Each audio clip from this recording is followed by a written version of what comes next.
Jackie Wilhelm. I'm the Director of Children's Ministry at Crossroads Christian Church in St. Matthews. This month, we're talking about peace. So what is peace? Peace is proving you care more about each other than winning an argument. When you make peace, it's like you're building a bridge between yourself and the other person. The truth is, sometimes making peace with others is hard work. But guess what? We don't have to do it alone. Listen to what Moses said to the Israelites as they were getting ready to go into the promised land. Be strong and brave. Don't be afraid of them. Don't be terrified because of them. The Lord your God will go with you. God will never leave you. God will never desert you. And you know what? God will never desert us either.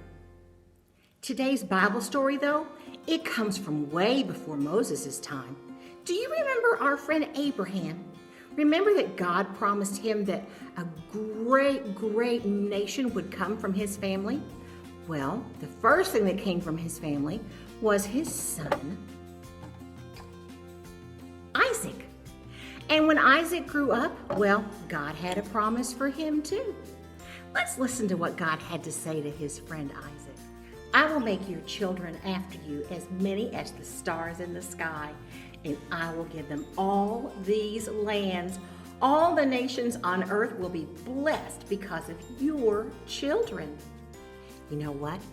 God kept his promise to Isaac in a big way. Let's check out his story. The land of the Philistines, where Isaac lived, had experienced a famine, but God blessed Isaac's crops. Unfortunately, the Philistines who lived nearby were jealous of Isaac's success. So they shoveled dirt into his well and plugged up his water source. Well, that's just rude. The king of the Philistines, Abimelech, had a message for Isaac. He told Isaac to move away because Isaac had become too powerful. Isaac could have fought the king. After all, it wasn't fair. And Isaac had plenty of men who could stand against the Philistines and fight. But instead, Isaac chose to keep his cool. Isaac and his family packed up everything they owned and moved down to the valley of Gerar, where his father Abraham had lived many years before. As they got settled in the valley of Gerar, Isaac's men dug up Abraham's wells to open them up again. Abraham's old wells filled with cool, clear water once again, and the happy herds and flocks could drink their fill. That was all well and good until the nearby Philistine herdsmen showed up. The Philistines argued with the people who took care of Isaac's herds, saying the water was theirs. But Isaac didn't fight with the Philistines. He and his family, servants, and flocks all moved again. Isaac's servants dug a new well, but the Philistines came and claimed that one too. Once again, Isaac chose not to fight. He packed up everything and moved on again. Isaac's servants dug a new well. Guess what? This time, no one challenged Isaac or his servants. No one argued with them about the well. They were left to tend their flocks and herds in peace. One day, Isaac spotted King Abimelech along with a bunch of his advisors headed his way. But don't worry, this time the king and his men weren't coming to run Isaac out of town. Isaac asked why they'd come. This is what they said. We saw clearly that the Lord was with you. So we said there should be an agreement between us and you. We want to make a peace treaty with you. Give us your word that you won't harm us. We didn't harm you. We always treated you well.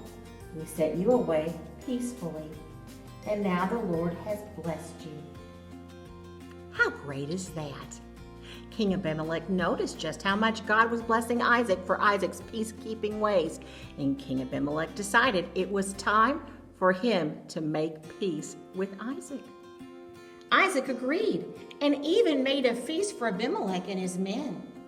Early the next morning, they made an agreement to keep the peace with each other. Then Abimelech and his men went on their way. You know, Isaac knew that God was on his side, so he knew he could have won those fights. But he walked away from not one fight, not two fights, but 3 fights. Just like Isaac, you can show that you care about others by walking away from a fight. Remember to always show love and kindness and to always do your best to live in peace with everyone. After all, we want to treat others the way we would like to be treated. This month's memory verse will help us remember to live in peace. So let us do all we can to live in peace, and let us work hard to build up one another. Romans 14:19.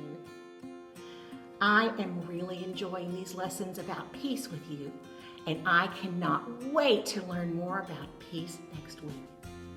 Goodbye.